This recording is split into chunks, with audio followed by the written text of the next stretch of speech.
நம்ம 2026 தேர்தல் வாக்குறுதியா அதிமுக இன்னைக்கு ஆண்களுக்கு இலவச பயணமும் பெண்களுக்கு இப்போ கொடுத்துட்டு இருக்க 1000 ரூபாயிலிருந்து 2000 ரூபாய் உயர்த்தி கொடுப்போம் அப்படின்னு சொல்லியிருக்காங்க. அதை பற்றி உங்களுடைய கருத்து? ஐயா எடப்பாடி சொல்லியிருக்காரா?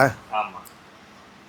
எப்படி திமுக ஆட்சி வர்றது முன்னாடி சொன்னது அனைத்து மகளிருக்கும் 1000 ரூபான்னு சொன்னார். அப்புறம் ஆட்சிக்கு வந்த உடனே தகுதி வாய்ந்தவன்னு சொன்னார். எடப்பாடி ஐயா எப்படி தகுதியோடு கொடுப்பாரா, தகுதி இல்லாமல் கொடுப்பாரா?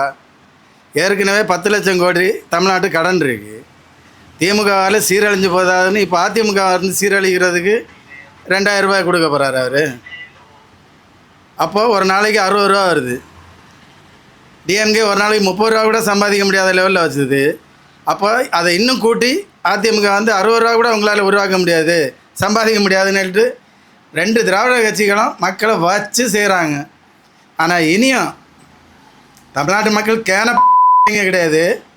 ஒரு வாட்டி ஏமாந்தாங்க, 2 வாட்டி ஏமாந்தாங்க, சும்மா ஏமாற முடியாது. இப்போ எல்லாம் படித்த இளைஞருங்க எல்லாம் இப்போ ஊடகங்கள் இஷ்டம் போல் இருக்குது. எல்லா ஊடகத்துலையும் இதை பற்றி விவாதம் நடக்குது. இந்த 2 திராவிட ஆட்சிகளும் போனாலே தமிழ்நாடு நல்லா இருக்கும். இவர் 2000 கொடுக்க போகிறார். ஆண்களுக்கு இலவச பயணம். ஆண்களுக்கு இலவச பயணம் தான். அப்போ இப்போவே பெண்களை பார்த்தா ஓசின்றாங்க. இனி அதே பெண்கள் ஆண்களை பார்த்து ஓசின்னு எழுவாங்க. அப்போ மொத்தத்தில் தமிழ்நாடு ஓசி ஆகிடும்.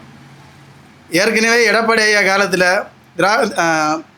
போக்குவரத்து கழக தொழிலாளர்களோட அவங்களோட சொந்த பணம் அதுவே கொடுக்காமல் வச்சுருந்தார். அப்போ எலெக்ஷன் வரும்போது ஐயா ஸ்டாலின் என்ன சொன்னார், நாங்கள் ஆட்சி அமைந்த உடனே அந்த ஓய்வூதிய பணத்தை எல்லாம் கொடுப்போன்னு.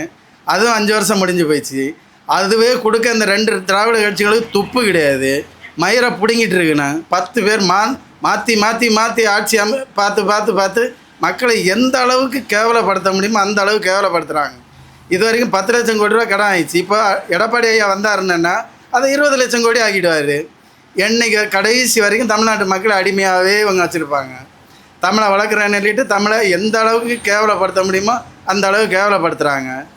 மக்களுக்கு வேலை வாய்ப்பு உருவாக்குறது, தற்சார்பு பொருளாதாரம் எதனா ஏற்பாடு பண்ணுங்க. ஆனால் ஓசிலேயே கொடுத்து பழகிட்டு இருக்கிறாங்க. இவர் வந்தால் இனி எப்படி மதுவிலக்கு கொள்கை கொண்டு வருவாரா, கடையை படிப்படியாக மூடுவாரா, இல்லை படிப்படி அதிகரிப்பாரான்னு தெரியாது.